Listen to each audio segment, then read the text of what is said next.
morning, everybody. It's Monday. I'm not happy about it. What can you do? I'm just gonna give you guys a second to jump into the room. I am a little bit late, as you can see. Later than my usual. I try to usually get here and start up by 7. It is 7:07. So, as you can see, I'm a little bit late. But we're back in Virginia. It's great, right? That was mentally exhausting. And so if you've been following us, you would know we are discussing Megan Boswell, Tennessee versus Megan Boswell. This is a case where a mother is being accused of unaliving her little baby. And it's horrific. I tried to kind of like imagine a situation or a circumstance where it would be not okay, but where it would even happen. And I just can't even, I can't even process, much less understand where, how, what, why, like, and she's not got a care in the world, except for when she cries for herself, of course. She cries for herself.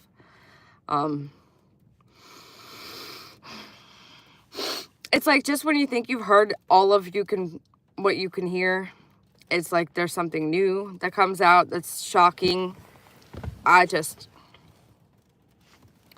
And then, so while all of this was alleged to have occurred, the baby being unalived, it was well known that she was dating a guy named Hunter Wood. Well, his first name is actually Preston, but he conveniently happened to have checked himself into a mental facility, which we've seen several people do that before when they're extremely guilty of something. It's like Jen Soto. I'm not even certain that Jen Soto went to a facility, but I know that it was rumored that she was in a facility for a long time. So I don't know that she actually really was in this facility, but I know that she was rumored to have been in one. And she's truly a psychopath, no feeling and no conscience. I agree. I fully agree. I mean, her friends had more care for the baby than she did.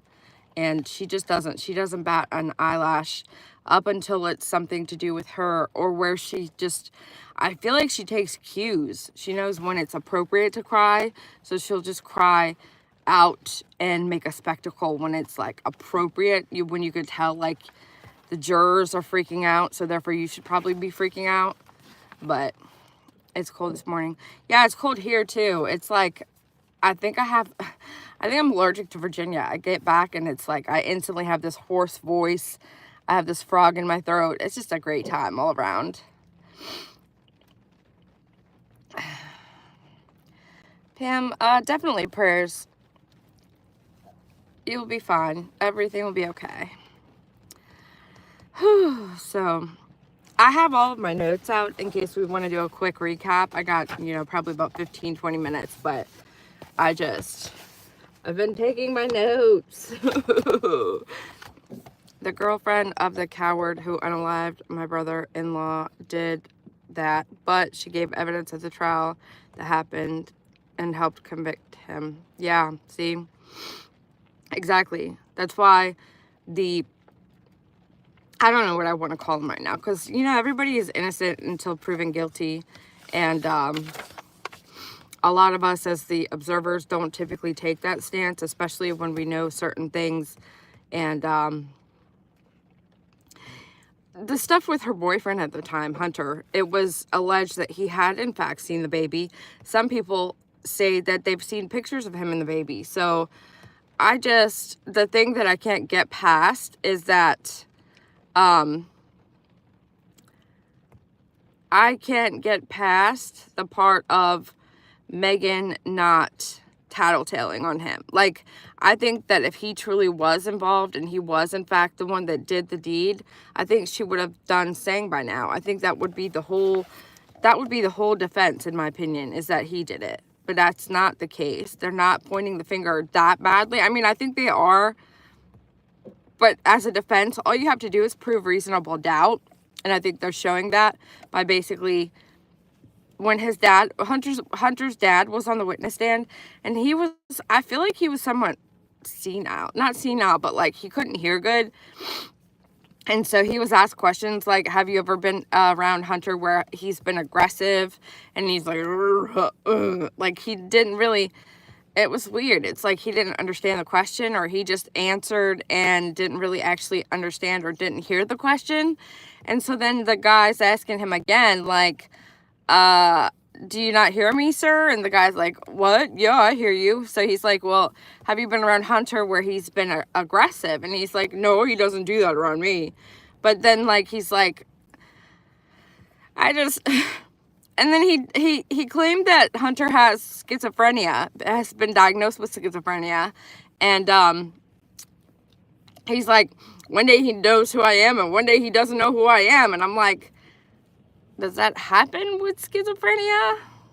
I mean, I would have to look up the signs and symptoms and side effects and all of the everydays of the, you know, but I mean, is that what happens with schizophrenia? Anybody? Do you forget? His generation is embarrassed by these things. Yeah, I mean, I understand that. That's very, you know, you don't want to have a kid that's screwed up. He was protecting his son. That woman totally screwed Hunter over.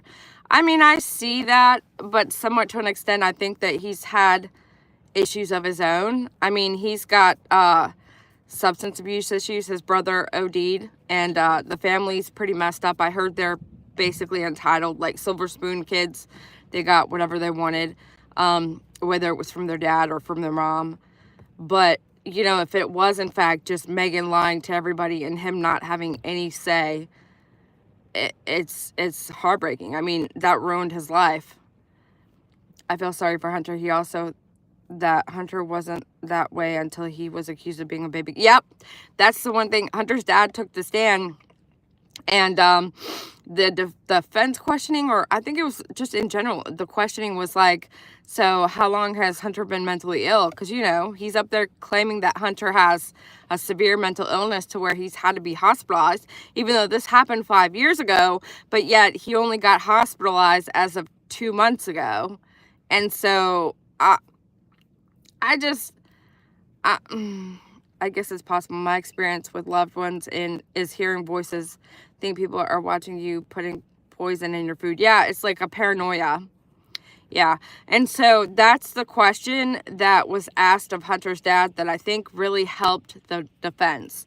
And I don't know. I want to know. I think they're going to bring it back up. They're going to have to discuss it. They're going to have to go into it. I don't know what it is that occurred or was actually a part of this evidence that, like, actually, I don't know. It's like the defense. What I'm trying to say, the defense asked Hunter's dad, was there ever a time where Hunter had said you had to utilize tinfoil to keep your brain or your thoughts from being stolen from you? And the dad's like, yeah, I mean, he could have said stuff like that. And I'm like, that was not helpful, sir, because tinfoil was utilized in Evelyn's case. And it was utilized to unalive this baby. So I will never look at tinfoil the same. Like, I literally got a sandwich delivered to me from freaking DoorDash, and I was just like, this has tinfoil around it. Like, it just, like, I looked down at it like I was disturbed. Hey, Christina. Schizophrenia can present later in life. It can be drug or trauma-induced. Yes, I know that much. And he was rumored to have been on meth. But it usually presents in males 18 and like 22, I believe, maybe 26, which he's currently like 26, I think. So it's not crazy to say that he has that or that he's been diagnosed with that. I do believe they're going to have to prove it with an actual medical professional, because I mean, I'm not taking his dad's word. And if he does in fact have that and is actually medically not able to testify, Okay, you know, that's it. That's all we can do. But if this is something that's been conjured up just because of the fact that, you know, he didn't want to come testify, I mean, I'm sorry. Good morning, everybody. It broke my heart watching Bailey, her friend. She just kept breaking down. Couldn't even read the text messages. She has messed up so many people's lives. Yeah, I know. It's like, how do you just... But again, I mean, I know how. She lied to everybody about everything. She just wanted to do and have what she had, and so she just lied to everybody. And it's like, once you're that big of a pathological liar, you start believing your own words, like, that are lies. I lost 3 pounds last week, and it was from watching the trial. I'd much rather Evelyn be alive than lose 3 pounds. I just had very sad. Yes. I heard the mom and boyfriend was on meth, but I never heard Megan or Hunter was until the trial. See, Hunter, I believe was and had been. I don't know what the case is with Megan because they were alluding that her drug test came back negative. So I don't know if she ever was on that. Has to have a medical letter to be excused from testifying, surely. I would hope so. And I saw Bailey after the day she testified, the first day she testified, and that pissed me off that they made her come back for a second day for them to ask her like 3 questions. You really couldn't have just stuck that out. She was clearly upset, and you know, like, I hate that. I hate when that happens. Hey, Grandmammy Annie. But I'll only stay in system for a short time. Oh, the meth? Yeah. So she could have been on it, and then it left her system by the time they tested her for it. You're right. But ultimately, you know, it's not really an excuse to do what has been alleged at being done. Just not an excuse. But if... I mean, I guess Megan really did initially blame Hunter. She said that they rolled in the bed. They were all in the bed together, and that he rolled on her or something, and she was hurt. And then they panicked, which, why would you wrap tinfoil? Like, and then she was claiming that she was pregnant again to Bailey in text messages, like, I'm with child. And I'm just like, shut up, man. Like, making it sound like a Shakespearean play that you've been inseminated. Like, no. That is not it. Don't do that. Don't. Then she said Hunter never met her. Evelyn? Yeah, that's what... It's weird. It's like, when somebody lies like that, you can't really tell them, hey, finally, like, tell me the final truth. Like, tell me the end story. Tell me really what actually is true. Because, like I keep saying, it's like she believes her own lies. She was so invested in her lies that she just, like, that's it. That's the story. No, it's not, Megan. No, it's not. I wonder who else we could possibly see that would startle us in this case. I know they're going to have a medical examiner. I know they have to have tested that bubble gum. They've mentioned the gum in the trash can with Evelyn several times. And they're going to have to get to that eventually. I feel like the witness that was on the stand when we last were in court on Saturday, that witness was actually the best witness I've seen on a case. But it's because of the fact, in my opinion, it's because of the fact that this witness was an agent at the time with Megan. He was the TBI agent in charge. He did like the Amber Alert, and then he did the detective work and the investigation while, you know, the other man came in, and he also did the investigation where he found the body. But he was present at that also. But what makes him so good, I believe, is that he is an actual practicing attorney. So not only was he the lead investigator, but he was also now a practicing attorney. So he, for the most part, he knows how to address the jury, how to speak to the jury, how to be very firm, how to make, you know, the eye contact, which is necessary when you are listening to testimony. You want to see the person be very clear, concise, very confident in what they're saying. And this man really is all of that. And he, I don't know. Karen, that trailer was horrible. And the trailer house that she lived in, oh my God, poor baby. Yeah, ooh, the poor guy that had to clean it up, the poor guy that got arrested and brought to the court, he was the maintenance man hired by Tommy, Megan's dad, and he had to clean up her trailer when she left, and he took pictures of it. And that was the thing. Like, there's certain things that, like, I mean, come on.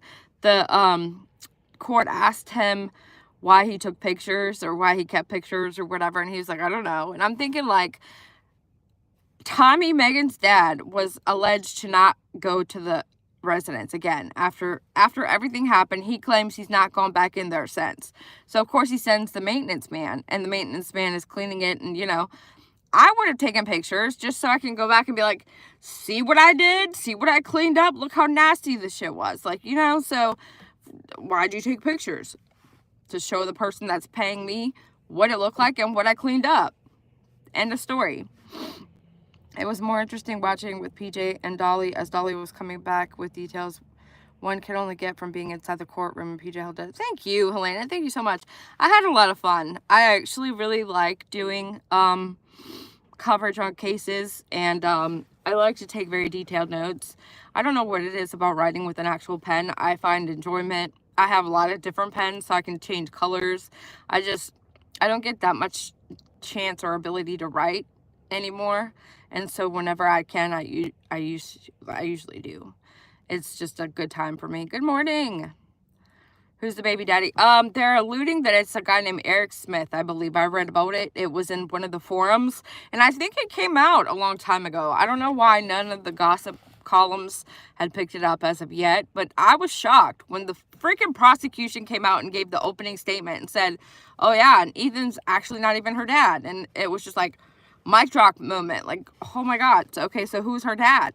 Well, the forums that I'm following and all of the back and forth that's in the groups following Justice for Evelyn, they have said that it was, and I don't know, I think he might have even been on the birth certificate, but I think it's Eric Smith, yeah.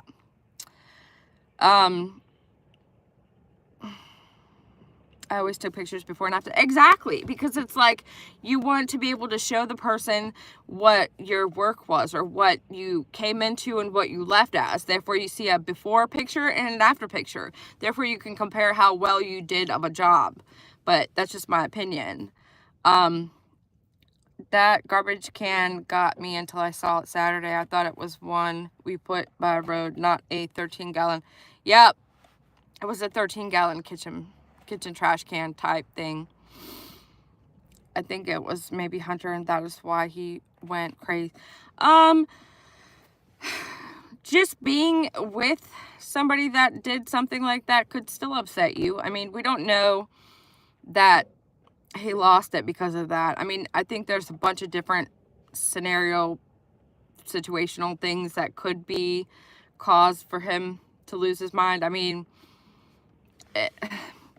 not everybody can handle being involved in a case where the person you allegedly were dating turned into a baby killer, a monster. After I get off of here, I'm going to be at work, but I will be in chat and I will be listening to Dolly Vision on YouTube. Dolly Vision, everybody knows who that is or why I'm directing you, but he's going to be live doing the coverage, and it starts at 8:30 today. So you've got probably about an hour after I stop my stream. This is the first time of me hearing about Eric Smith. Yeah, I mean, I had to really go look for it. After we got done hearing about the fact that Ethan wasn't the dad, I went kind of searching a little bit. I dug deep trying to look for it. But it was said that Eric Smith was the dad. If Hunter confessed in hospital, would they by law have to turn it over to the cops? I'm not sure about that. That's a good question. Because in the type of hospital he's in, I would assume they have people like that that confess to stuff they didn't do. I know there's doctor-patient confidentiality, but I don't think that that's as strong as like your attorney privilege or I don't know. That's a good question. I need to look that up because that's actually, I don't think he would ever actually confess because he seems like he's a little bit arrogant. We watched a couple of his interviews. I say we, but I don't think I played them on Dolly's channel. I wanted to, but we had to go out of town, and so I think I kind of ran out of time. I wanted to do a little bit of videoing prior to us going to the trial, because a lot of us had never even heard of this Megan Boswell case, but we ended up just going there and then starting out with it, and now we're all stuck here watching it. Hopefully it doesn't last 3 to 4 weeks like they had anticipated, because that'll just be torture. And they're going through witnesses so quickly that I'm still kind of confused as to what could take this long. I know that Megan's mother and her boyfriend haven't testified, and they probably will. I would assume they will, at least maybe for the defense. And then we haven't heard from any medical examiner. We haven't heard from, who else is there? God, we've heard from so many people so far. They may bring in the biological father. I don't know. I don't know if he even knew that he had a baby, so I don't know. HIPAA prevents that. Okay. HIPAA, I believe, I don't know. I thought HIPAA was just sharing of information, like medical information, like your diagnosis and stuff. If he had done that, he would be in jail. I just don't know what to believe anymore, because there's so many different cases where I feel like people should be in jail and they're not. And so I guess I'm kind of just, I'm jaded on the process, and I don't know that that's true. Like, I don't know that somebody actually just goes to jail if they did it. I don't know, but you're probably right. Anything mental is not released. Okay. Yeah. Alright guys, I'm sorry about that. I got a text, and it's time for me to go. Alright guys, I'm sorry about that. I got a text, and it's time for me to go clock in anyway. I will catch you guys at Dolly Vision on YouTube, and we'll follow along. I'll take some more notes today, and hopefully we'll see justice for Evelyn soon. On that note, catch you guys on the flip side. Bicycle. On the flip side, bicycle.